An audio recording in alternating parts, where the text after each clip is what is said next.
जय हिंद दोस्तों, कैसे हैं आप। मैं बसंत कुमार आपके अपने channel Maa Sumitra classes one step to success में आप लोगों का स्वागत करता हूं।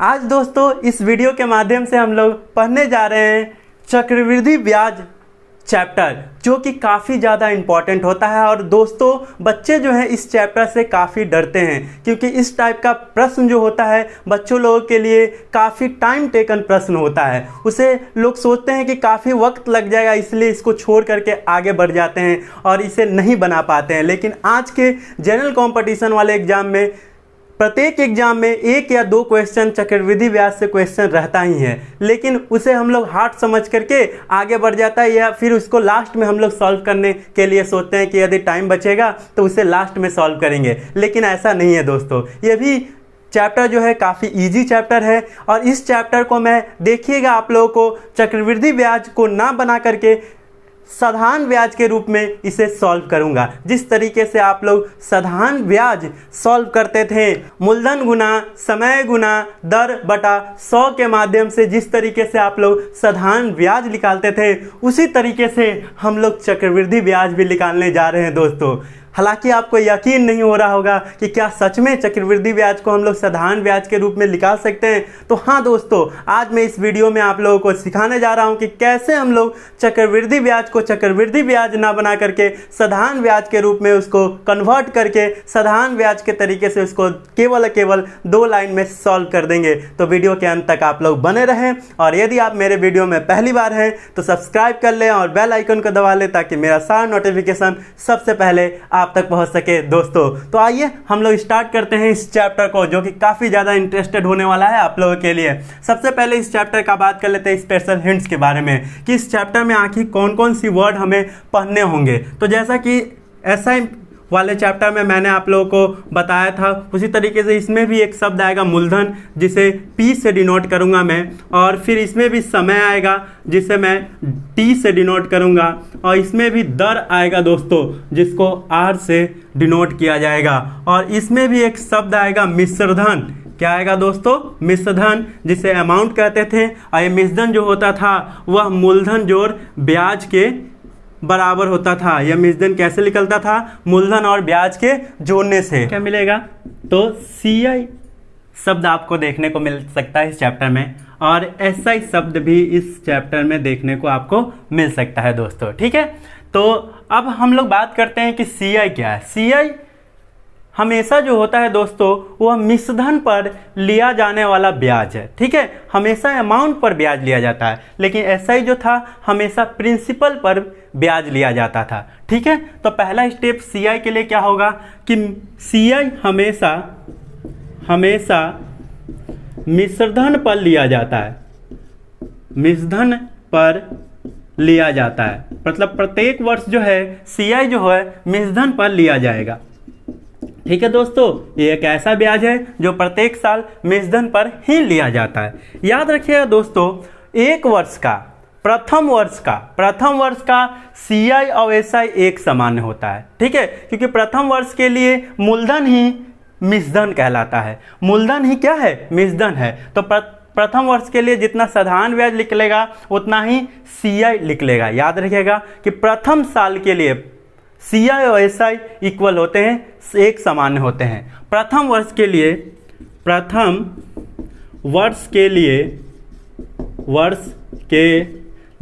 CI और SI बराबर होते हैं।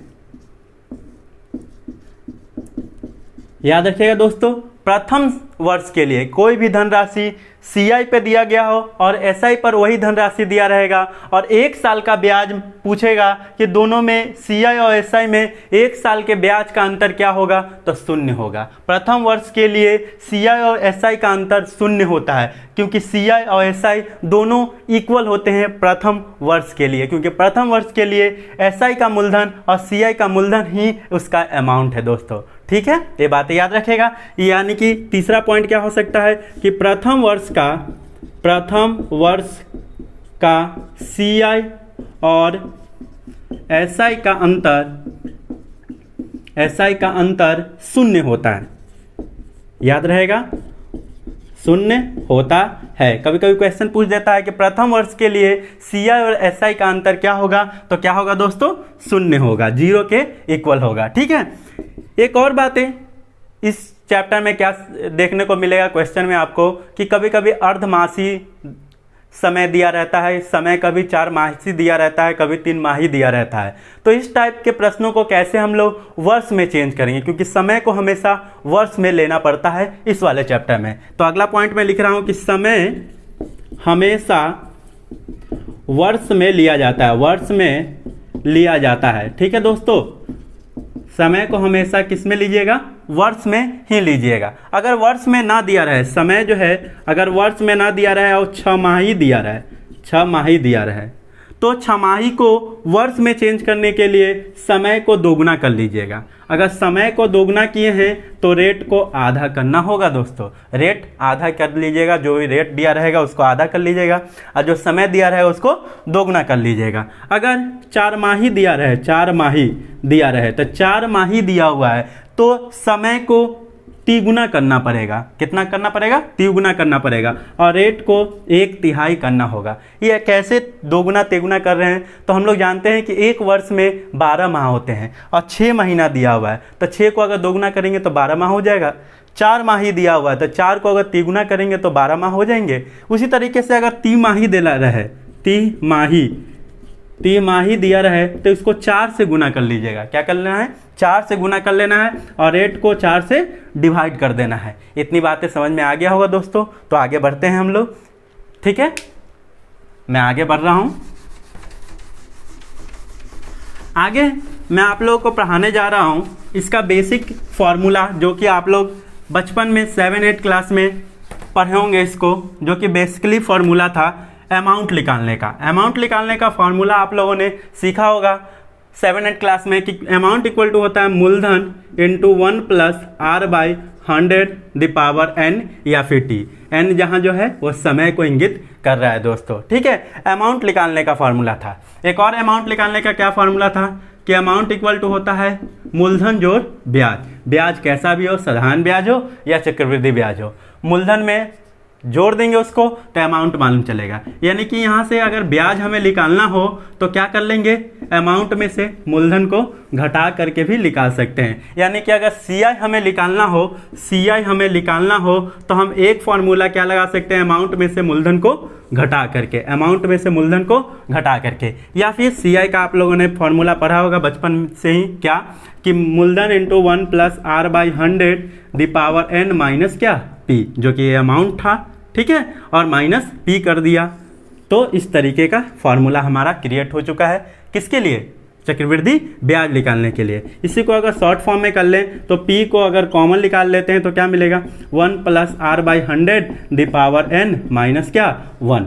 ये भी आपका फॉर्मूला कहीं कहीं किताबों में दिया रहता है, जो कि आपको पढ़ना है, सीखना है और याद करना है। लेकिन ये सारे फार्मूला को यूज नहीं करना है दोस्तों। मैंने पहले ही कहा है कि चक्रवृद्धि ब्याज वाले फार्मूला का यूज नहीं करेंगे, क्योंकि इसको सॉल्व करना टफ हो जाता है, कैलकुलेशन ज़्यादा करना पड़ता है। तो कैसे हम लोग कैलकुलेशन से बचें और सॉल्व भी हमें ना करना पड़ा, उसके लिए आइए हम लोग सीखने जा रहे हैं। तो मैं आप लोगों से एक प्रश्न पूछना चाहता हूँ कि चक्रवृद्धि ब्याज वाला जितना भी प्रश्न होते हैं, चूँकि इसे इस माध्यम से सॉल्व करने में काफ़ी ज़्यादा टफ है, तो उसमें टाइम सीमा रहता है। टाइम चाहे तो 2 वर्ष देगा या 3 वर्ष देगा, कभी कभी रेयर केस में 4 वर्ष 5 वर्ष रहते हैं, लेकिन कभी भी आप लोग देखे नहीं होंगे 2 या 3 वर्ष वाला ही क्वेश्चन पूछा करता है।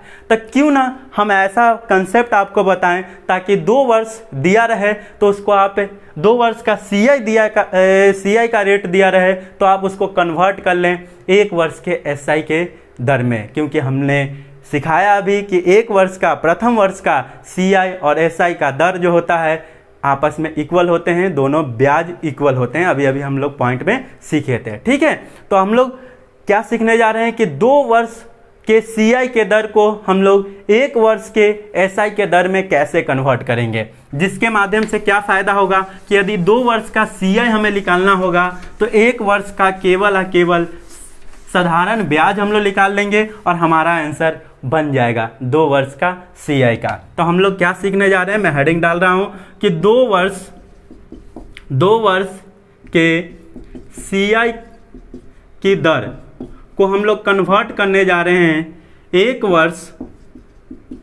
के एसआई की दर में, एसआई की दर में दोस्तों।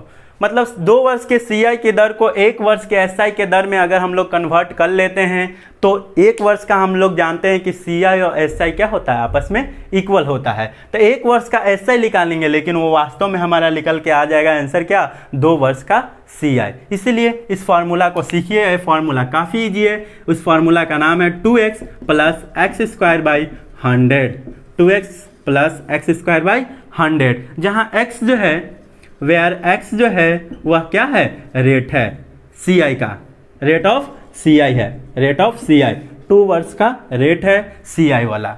2 वर्ष के रेट सीआई वाले रेट को x के जगह पुटअप करेंगे और इसको सॉल्व करेंगे, वह 1 वर्ष के एसआई की दर में कन्वर्ट हो जाएगा। ठीक है दोस्तों, जैसे फॉर एक एग्जांपल अगर मान लेते हैं कि 2 वर्ष के सीआई, 2 वर्ष का सीआई रेट दिया हुआ है कितना परसेंट, तो मान लेते हैं कि 5% दिया हुआ है। इसको हम लोग कन्वर्ट कर रहे हैं वो 1 वर्ष के एसआई में। तो इसको कन्वर्ट करने के लिए क्या करेंगे, 5 को यहाँ रखेंगे तो 5 दूनी 10 प्लस 5 का स्क्वायर 25/100। ठीक है, तो इसको कैसे हम लोग लिख सकते हैं, 10 प्लस 0.25 यानी कि 10.25। याद रहेगा कैसे हम लोग इसको सॉल्व किए इस वाले फार्मूला पर रख करके, तो क्या आया हमारा 10.25। इसको और इजी तरीके से मैं सिखा रहा हूँ आप लोगों को ताकि ये फार्मूला को भी आपको यूज ना करना पड़े।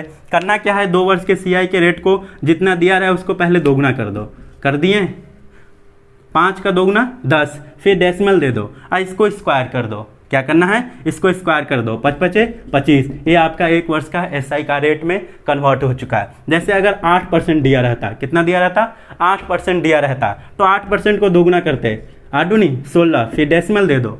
ठीक है, फिर इसका स्क्वायर कर दो, 8 × 8 = 64। ये आपका कन्वर्ट हो चुका है 1 वर्ष के एसआई के रेट में। यदि आपको 10% दिया रहता दोस्तों, कितना परसेंट दिया रहता, 10%, तो पहले इसको दोगुना कर लेते हैं। हालांकि इसमें पुटअप कीजिएगा तो वही आंसर आएगा, यही आएगा, आप लोग कर सकते हैं, पुटअप करके देख सकते हैं। तो इसको पहले दोगुना कर लेते हैं, 10 का दोगुना 20, डेसिमल दे दो। ठीक है, अब इसका स्क्वायर कर देते हैं तो कितना आ जाएगा 100। तो यहाँ पे 3 डिजिट लिखा रहा है लेकिन यहाँ पे 2-2 डिजिट ही लिखना है, याद रखना है। तो लास्ट वाला 2 डिजिट यहाँ पे लिखेंगे और एक यहाँ पे आकर के ऐड हो जाएगा, तो 20 में 1 ऐड हो जाएगा तो क्या हो जाएगा दोस्तों, 21। मतलब 21% आपका 10% वाला 2 वर्ष का सीआई का रेट आपको 1 वर्ष के एसआई के रेट में 21% कन्वर्ट हो जाएगा। आइए इसको कैसे यूज करेंगे हम लोग क्वेश्चन के माध्यम से सीखें। आइए पहला क्वेश्चन मैं आप लोगों को लिख रहा हूं यहाँ पे। हाँ तो दोस्तों क्वेश्चन आपके स्क्रीन बोर्ड पर आ चुका है। क्वेश्चन कह रहा है कि किसी 5,000 रुपये के धन को 2 वर्ष के लिए, देखिए यहाँ पे दोस्तों दिया हुआ है 2 वर्ष के लिए 10% की चक्रवृद्धि ब्याज की दर पर दिया गया है, तो चक्रवृद्धि ब्याज क्या होगा दोस्तों। यहाँ पे पूछ रहा है कि 2 वर्ष के लिए 5,000 रुपया को 10% के सीआई की दर पर दिया गया है तो चक्रवृद्धि ब्याज क्या होगा। यहाँ 2 वर्ष दिया हुआ है और चक्रवृद्धि ब्याज हमें निकालना है। क्या निकालना है दोस्तों, चक्रवृद्धि ब्याज निकालना है। तो चक्रवृद्धि ब्याज हमें निकालना है 2 वर्ष के लिए। तो अभी मैंने सिखाया था कि 2 वर्ष का चक्रवृद्धि ब्याज निकालने जाते हैं आप तो पूरा पेज आपका समाप्त होने जा रहा है, लेकिन मात्र और मात्र 2 लाइन में इसका आंसर सॉल्व हो जाएगा। क्या करना है कि 2 वर्ष के सीआई के रेट को, सीआई के रेट को जो कि 10% दिया हुआ था, है ना, इसको चेंज कर लेना है 1 वर्ष के एसआई के रेट में। तो 1 वर्ष के एसआई के रेट में चेंज करने के लिए अभी मैंने सिखाया कि इसको दोगुना कर लीजिएगा, तो 10 दूनी 20 और फिर डेसिमल दे दीजिएगा और इसको स्क्वायर कर लीजिएगा, तो 10 का स्क्वायर 100 होता है। तो 100 इस तरीके से लिखा था, 1 यहाँ पे आता, 1 और 00, क्योंकि यहाँ पे 2 ही डिजिट लिखना है हमें। ठीक है, तो 20 और 1 क्या हो जाता, 21 हो जाता। मतलब 21% आपका 1 वर्ष का एसआई रेट हो गया। मतलब अब रेट आप लोगों को 21 लेकर के एसआई निकाल देना है। तो एसआई अभी सिखाए थे कि अमाउंट दिया हुआ है तो मूलधन अपने आप में 100% होता था। आप लोग एसआई वाले चैप्टर में, प्रीवियस वाले चैप्टर में आप लोग पढ़े होंगे, प्रीवियस वीडियो में, जो कि आप लोग को एसआई 3 चैप्टर में मैंने आप लोगों को 3 पार्ट में आप लोग को बताया है, जाकर के आप उसे देख सकते हैं यदि आप अभी तक नहीं देख सके हो तो। उसमें मैंने आप लोग को बताया था कि मूलधन अपने आप में 100% होता है। मतलब ये मूलधन दिया हुआ है 5,000, वो अपने आप में कितना परसेंट है, तो 100% है। यानी 5,000 जो है अपने आप में 100% है। और रेट में टाइम से गुना करने पर ब्याज मालूम चलता है, कौन, साधारण ब्याज। तो साधारण ब्याज रेट मेरा 21% है, टाइम है 1 वर्ष। 21 को 1 से गुना करेंगे तो 21 ही आएगा, तो 21 बराबर निकाल लेते हैं। तो 100 बराबर 5000, तो 21 बराबर हमें निकालना है। तो 2 शून्य से 2 शून्य खत्म, तो 50 टाइम्स में है। 50 को इससे गुना करेंगे, 5 दूनी 10, 1 शून्य, यानी कि 1050 रुपया आपका क्या होगा, 2 वर्ष के लिए चक्रवृद्धि ब्याज का वैल्यू होगा। देखिए हम लोग कोई भी फार्मूला का यूज नहीं किए, केवल क्या निकालें, ऐसा ही निकालें जो आपका CI निकल के आ चुका है। ये आपका CI है, आप उस वाले फार्मूला पे रख करके देख सकते हैं, आपका यही आंसर आने जा रहा है, जो कि काफ़ी ईजी था और मात्र 2 लाइन में सॉल्व हो चुका है। तो आई होप कि ये क्वेश्चन आप लोगों को समझ में आया होगा, और आप लोगों को ये वीडियो पसंद आ रहा हो तो लाइक कर दें, शेयर कर दें, दोस्तों तक पहुंचा दें, ताकि सारे दोस्त आपके लाभान्वित हो सके और वीडियो के अंत तक बने रहें। और एक क्वेश्चन और जो कि मुझसे भी पहले आप लोग बनाइएगा, आप लोगों को देने जा रहा हूँ, इसी कंसेप्ट के माध्यम से आप लोग सॉल्व करिएगा। आई होप कि आप लोग मुझसे पहले सॉल्व करेंगे। तो नेक्स्ट क्वेश्चन जो कि आपके स्क्रीन बोर्ड पे आ रहा है, नेक्स्ट क्वेश्चन दोस्तों आपके स्क्रीन बोर्ड पे आ चुका है। क्वेश्चन क्या कह रहा है कि 2000 रुपया के धन को 8% वार्षिक चक्रवृद्धि ब्याज की दर पर 2 वर्ष के लिए, देखिए क्वेश्चन में 2 वर्ष दिया हुआ है, जहां 2 वर्ष दे दे समझिए हमें फार्मूला नहीं लगाना है, ठीक है। हम लोग केवल एक कंसेप्ट के माध्यम से इसको जल्दी ही सॉल्व कर लेंगे। 2 वर्ष के लिए दिया गया है, तो चक्रवृद्धि ब्याज बताएं। CI निकालने के लिए कह रहा है, हालांकि CI निकालने के लिए कह रहा है, हम CI नहीं निकालेंगे, SI निकालेंगे, और केवल 2 लाइन में मेरा आंसर होने जा रहा है। सबसे पहले क्या करेंगे, यदि 2 वर्ष का CI दिया हुआ है, 2 वर्ष का CI दिया हुआ है, उसको हम लोग कन्वर्ट कर लेंगे 1 वर्ष के SI की रेट में। 2 वर्ष का CI का रेट क्या दिया हुआ है, 8%। इसको कन्वर्ट करने के लिए अभी मैंने फॉर्मूला बताया है 2x + x²/100, यानी कि इसको पहले दोगुना करना है, 8 दूनी 16, फिर डेसिमल दे देना है और फिर इसका स्क्वायर कर देना है। 8 का स्क्वायर कितना होता है, 64, यानी कि 16.64% 1 वर्ष का SI रेट हो जाएगा, ठीक है। अब हम लोग SI निकाल लेंगे, चूंकि चक्रवृद्धि ब्याज निकालना है। अब हम लोग चक्रवृद्धि ब्याज निकाल करके SI निकालेंगे और हमारा आंसर हो जाएगा। सबसे पहले मूलधन दिया हुआ है, तो मूलधन अपने आप में 100% होता है, जो कि 2000 के इक्वल दिया हुआ है। तो 100% इक्वल टू 2000 रुपीज़ दिया हुआ है। अब हमें क्या चाहिए, ब्याज चाहिए, नहीं CI का ब्याज चाहिए, लेकिन हम SI के रेट से निकालेंगे इसको। तो ब्याज इक्वल टू क्या होता है, रेट में टाइम से गुना करने पर। रेट हमारा 16.64 था और टाइम था 1 वर्ष। नहीं देखिए 1 वर्ष, 2 वर्ष को 1 वर्ष में कन्वर्ट कर लिया है, तो इसको 1 से मल्टीप्लाई करना भी बहुत ईजी है, इतना ही होगा, 16.64% ही होगा। तो 100 इक्वल टू 2000, तो 16.64% इक्वल टू क्या होगा, तो 100 से 2 शून्य खत्म, 20 गुना है। कितना गुना है दोस्तों, 20 गुना है। पहले 2 से गुना कर लेते हैं इसको, तो 4 दूनी 8, 6 दूनी 12, 6 दूनी 12, 1 13 और फिर 2 1 3, यानी इतना मिल जाएगा। और एक यहाँ पे डेसिमल आ जाएगा, आप गुना करके देख लीजिए, 20 से इसको गुना कीजिएगा, 332.80 रुपीज़ आपका आंसर आने जा रहा है, जो कि 2 वर्ष का चक्रवृद्धि ब्याज है 8% की दर पर, ठीक है दोस्तों। तो देखिए यहाँ पे CI वाले फार्मूला का यूज नहीं पड़ा और मात्र 2 लाइन में इसका आंसर सॉल्व हो चुका है।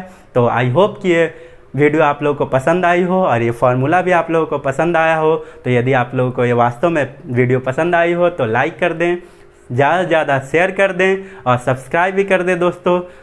बेल आइकन को दबा दें ताकि मेरा सारा नोटिफिकेशन सबसे पहले आप तक पहुंच सके। और अगर 3 वर्ष वाला आप लोग सीखना चाहते हैं तो नेक्स्ट वीडियो में आप लोगों को पार्ट 2 वीडियो में आप लोगों के लिए लेके आ रहा हूं मैं जल्द ही। नेक्स्ट वीडियो आपका पार्ट 2 वीडियो जो होगा 3 वर्षों के लिए होगा, उसमें भी हम लोग सीखेंगे कि 3 वर्ष के चक्रवृद्धि ब्याज की दर को 1 वर्ष के SI की दर में कैसे हम लोग कन्वर्ट करेंगे, जो कि काफ़ी ज़्यादा उसमें भी मज़ा आने वाला है आप लोगों को दोस्तों। तो आप लोग बने रहें इस चैनल पर माँ सुमित्रा क्लासेस में, और ये वीडियो आप लोगों को पसंद आई हो तो शेयर कर दें।